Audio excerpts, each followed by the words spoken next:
Bringing up about the United States, bringing us full tilt, and everything we've seen since the Gulf War. Do you think the DOD, so many advances, as I sit here as a nurse that served during the 70s, 80s, and knowing the history of medical science and what we're able to do on gunshot wounds, I mean, all this came out of wartime experience, the advances that were made.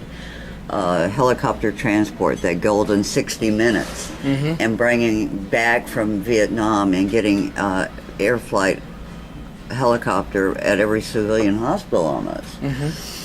Do you think that the military has completely blanked out how they could be a leader in preparing for something to happen in our own country, and in the process not having served the veterans well, but having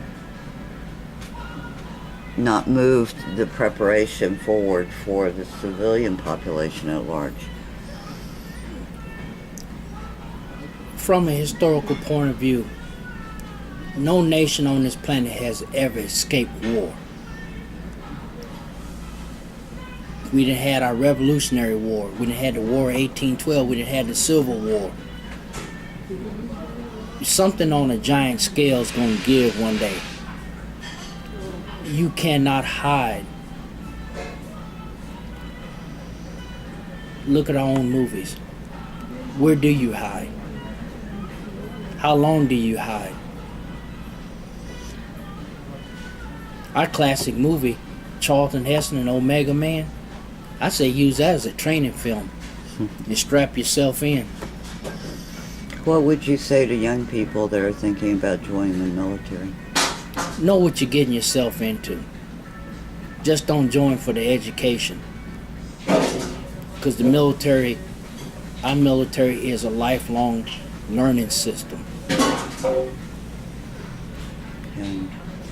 So any final thoughts you have to wrap up our interview, and what you would say to Mr. Gimrich, Chief of Staff, or to Ross Perot, or to Dr. Haley? These are the people that will be key with the interaction happening at DFW with the Gulf War Resource Center. What comments do you have to offer to them, or questions that you have? Mr. Perot, I'd like to say thank you for opening the door. To Dr. Haley for giving us insight. I know things that couldn't be revealed, but we'd love to have the answers. But at least I understood that there was more to my illness than just something DOD just stuck on a piece of paper and labeled me. Basically a disgruntled veteran of veteran psychiatric problems. They told me in the Air Force it was classic fibromyalgia which developed into multiple sclerosis. But Dr. Haley was one of the few people. We were at a meeting in San Antonio. I actually seen that rash appear. It was more than just a mental state of being. It was a physical, something that was driving the physical. And when you start looking at, like I said before, Q fever, Epstein-Barr, mycoplasma, sandfly fever, leishmaniasis, you got a list of things we can check off. That's the environmental war. The desert environment was forever changed, but it was changed in the 80s. And on forward. Okay, so that's what you would say to Ross Perot and to Robert Haley. What would be your personal comments to Gimrich, because we're trying to look forward, and you as an NCO?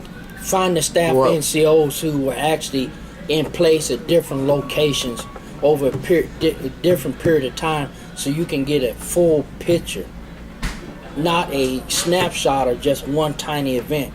This is a ongoing history lesson. But that would be more, DOD and their transparency, because the VA picks up after we come out. So, in trying to repair the system, trying to be positive to offer suggestions to the VA as far as leadership. And there are benefits, claims, cemetery affairs, the whole works. And these were people that were military, had the training, high-level officers that are now VA officials appointed. What would be your best guidance if you were at a staff meeting, as you've been before as the NCO, and you're asked for feedback? What would be your comment back to them? My feedback to them is that if you have not been trained in theater warfare and understand the medical, you can have the knowledge to blow up something all day long, but when you hit something and it causes a lifelong reaction that not just affects one group of veterans but a generation of veterans who will keep deploying and keep coming home with the same problems, you better figure out what that starting point was, and you better figure out fast, because you won't be seeing a lot of these guys around. And telling the truth instead of treating it as a stress or psychological, and sending them to get psychological medicine instead of dealing with the actual exposures and what could be happening here. What next veteran wants to hear? You got Parkinson's, you got MS, you got LS. Bringing up MS, did you finish your thought on what you would say at that staff briefing if you were there? Like I say, what list of veterans are you breaking down to motor neuron disorders? ALS, MS, Parkinson's. You had an experience with MS that I think highlights a problem within the VA. Can you just quickly explain that? Because I think that would be important feedback for them to hear. If my medical doctor at Shepherd had not screwed up to the point where the trust, it was a trust issue. He had wrote down it was a psychological issue. But I'm losing functions where I can't hold cups, spoons, forks, doing the daily stuff, washing dishes, dropping stuff. Constant imbalance, walking around with vertigo, unexplained vertigo. You ask for answers. They said, well, you're a psychological case. You go back to your Social Security attorney. Give me a name of the best doctor who probably unraveled this mystery. I was given an appointment to set up an appointment with a retired Air Force doctor who's a teaching doctor at UT Southwestern on the side. Long before he unraveled and said it was MS, demyelinating disorder. Okay, and they have a center in Portland, VA does. And MS Center for Excellence. And they have other centers, east and west and all that. What has happened with that situation? Because I understand you were identified and entered in the Portland system, and you're saying something didn't happen at the Oklahoma. I found out by doing basic research. I was pulling up, making a list of stuff for another Gulf War vet, about these appointments and places. And all of a sudden I discovered there was multiple sclerosis center for excellence at my own VA hospital.